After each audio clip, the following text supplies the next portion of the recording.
Al-Fatiha.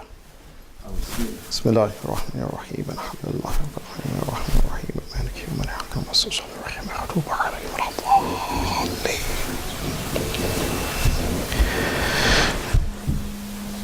أعوذ بالله من الشيطان اللعين الرجيم بسم الله الرحمن الرحيم وبه نستعين ثم الصلاة والسلام على سيدنا ونبينا وحبيب قلوبنا أبي القاسم المصطفى محمد اللهم صل على محمد وآل محمد وعلى آله الطيبين الطاهرين المعصومين لا سيما بقية الله في الأرضين أرواحنا له فداء أما بعد فقد قال الله سبحانه وتعالى في كتابه الكريم بسم الله الرحمن الرحيم وجعلنا منهم أئمة يهدون بأمرنا لما صبروا وكانوا بآياتنا يوقنون صدق الله العلي العظيم اللهم صل على محمد وآل محمد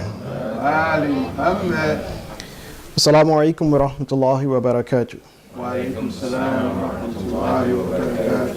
First and foremost, I give my condolences to all of you on the occasion which we have come to commemorate, and that is the shahadat of Imam Hussein, his family, and his companions. As we begin this Muharram, speaking about the mission of Imam Hussein, one of the primary missions, as he mentioned, is to do Amr bil Ma'ruf wa Nahi anil Munkar, to take corrective measures to the nation, to the ummah, to those who claim to follow the Prophet. And in order to take those corrective measures, he had to enjoin the good and forbid that which was wrong. This was one of the multiple dimensions of the mission of Imam Hussein alayhi salatu wasalam. We begin also to speak about one of the other dynamics of that mission, and that was to clarify exactly what is leadership and what is the criterion of leadership. For we see that among the Muslims and among the Ummah in its entirety, no matter what you could say theological inclination that Muslims have today, but among all of the Muslims, there is no doubt that the Prophet, he stated that after him there will be leaders. In fact, the leadership, or the idea and the concept of leadership after the Prophet was so important, as all of the Muslims narrate, that if one does not follow an imam, an emir, or a khalifa, as is stated in the multiple narrations, or one is not in order or cohesion with the jama'ah, with the ummah in its entirety, then that person has died the death of one who has lived in the time of Jahiliyyah, meaning that that individual has not understood the mission of Rasulullah. If he does not have an emir, if he doesn't have a sultan, if there's no khalifa, if he does not have bay'ah, as is stated in the narrations. But no matter the theological inclination that Muslims have, the Prophet, he stated that after him there will be 12 khulafa, 12 amir. Again, with wordings within the narrations, but it has been narrated to the point to which no Muslim can deny. So the question is, what is the criterion to this leadership? Can anyone assume the position of leadership that fits that criterion which the Prophet is stating, that if this leadership is not followed, then you die the death of Jahiliyyah. Or must there be a distinction in the type of leadership? That there's a particular type of leadership that by following such a leader, then one avoids the death of Jahiliyyah. And of course, the source that we look towards is the Quran. Of course, the words of the Prophet and the Quran itself. But the Quran is the cornerstone. It is the criterion that we use to assess the leadership, because Allah subhanahu wa ta'ala, He has stated and He has pointed to various types of leadership within the Quran. وَجَعَلْنَاهُمْ مَئِمَّةٍ يَهْدُونَ بِأَمْرِنَا, that Allah subhanahu wa ta'ala, as the creator of mankind, that He has created mankind, and some among mankind will stand up and they will lead. But when they lead and guide, they will guide by the command of Allah subhanahu wa ta'ala. وَجَعَلْنَاهُمْ مَئِمَّةً يَدْعُونَ إِلَى النَّارِ,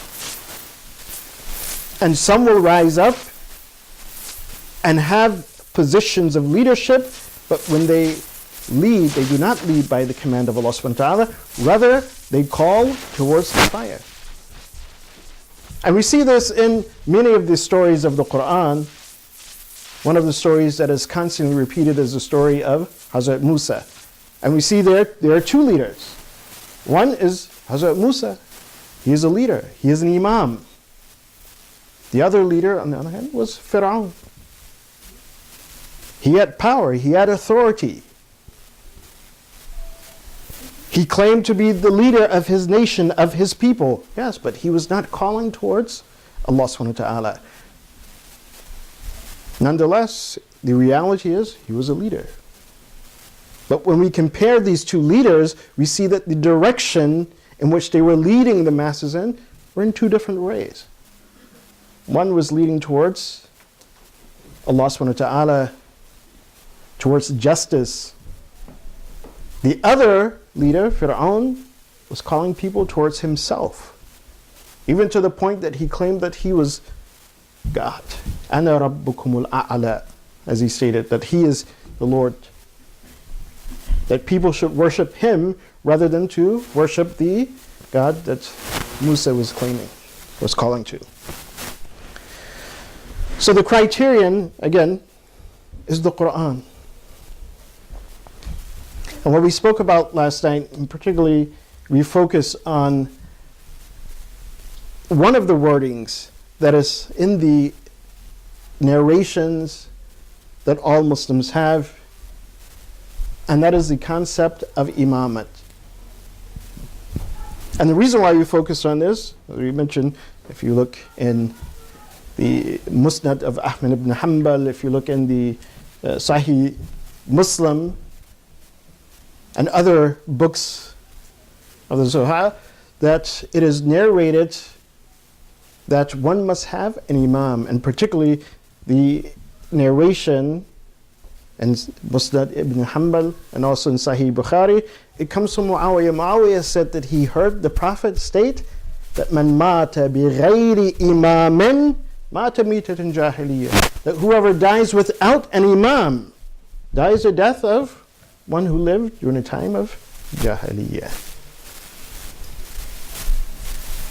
So the question is, who is this Imam? And was he trying to appoint his son, because he appointed the leadership to his son, he handed it over to his son Yazid, so was he claiming, or was this his mindset that Yazid would be an Imam?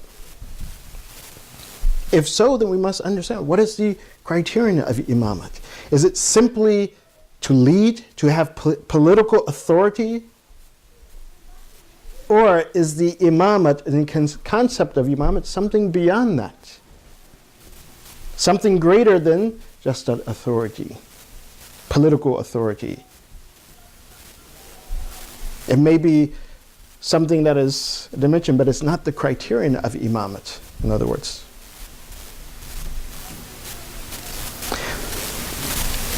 We mentioned that Allah subhanahu wa ta'ala when he speaks about imamat or in the Quran, one of the best examples that he gives so that we may understand exactly what is an imam.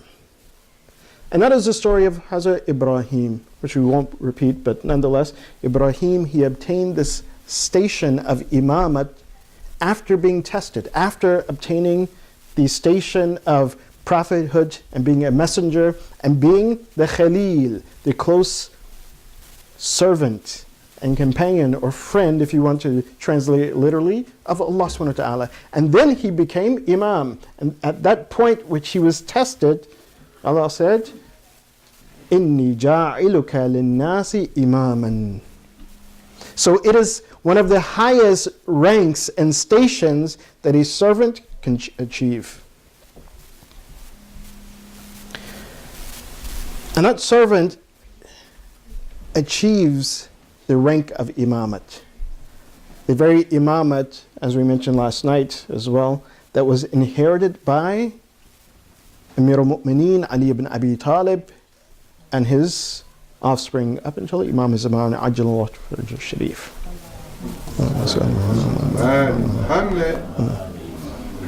And perhaps some of you are not familiar when I speak, if one wants to make the salawat, then they should make a proper salawat. Salawat.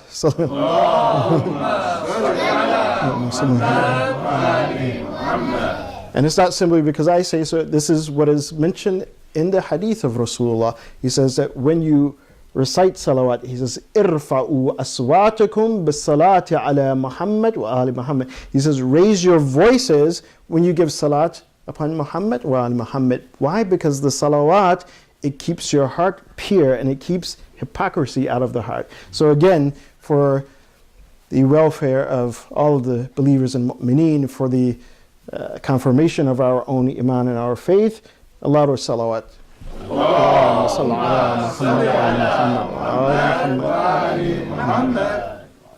And also one more for the hastened reappearance of Imam al-Zaman.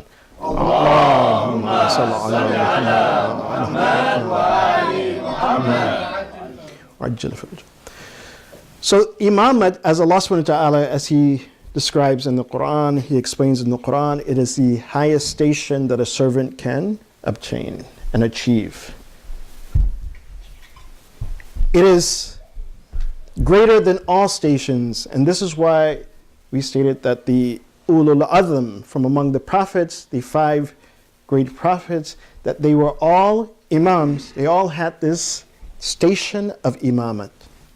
They all face certain trials and tests, and after facing that trial and test, those tests and trials that were greater than any of the other prophets, they achieve the station of imamat.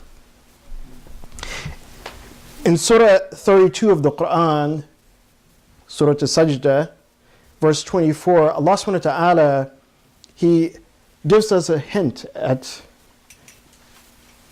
one of the criterions of imamat. He states, وَجَعَلْنَا مِنْهُمْ أَئِمَّةً يَهْدُونَ بِأَمْرِنَا لَمَّا صَبَرُوا وَكَانُوا بِآيَاتِنَا يُوقِنُونَ. He says that we have made from among them, we have created from among them. If you look at the verse of the Quran, Surah or verse 24 of Surah As-Sajdah, which comes after verse 23, minhum, meaning from Bani Israel, but not specifically Bani Israel. Of course, they were prophets from Bani Israel. At least within the history, they say that the prophet Noah, he was from Bani Israel. The prophet Ibrahim, or basically starting from the prophet Ibrahim from Bani Israel, the prophet Musa from Bani Israel, the prophet Isa from Bani Israel. But here, Bani Israel doesn't simply mean specifically from them, but they are representing a category of Allah subhanahu wa ta'ala's creation. And that category is the category of individuals who worship Allah subhanahu wa ta'ala. So Allah subhanahu wa ta'ala creates from among His servants, as other verses of the Quran, it will be very detailed to go into all of the exact logic of this, but nonetheless, the Bani Israel here is representing servants of Allah subhanahu wa ta'ala. So Allah subhanahu wa ta'ala, He creates from among His servants those people or individuals who will rise to the station of what? Of imamat. وَجَعَلْنَا مِنْهُمْ أَئِمَّةً. And those imams, those individuals who rise to that station, they guide by His command.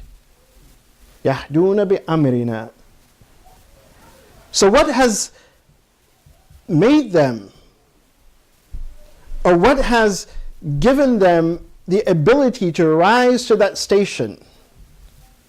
Allah subhanahu wa ta'ala, He explains in the next two phrases of the verse. He says, لَمَّا صَبَرُوا وَكَانُوا بِآيَاتِنَا يُوقِنُونَ. Because they were patient, and because they had certainty with regards to the signs of Allah subhanahu wa ta'ala. Meaning that these are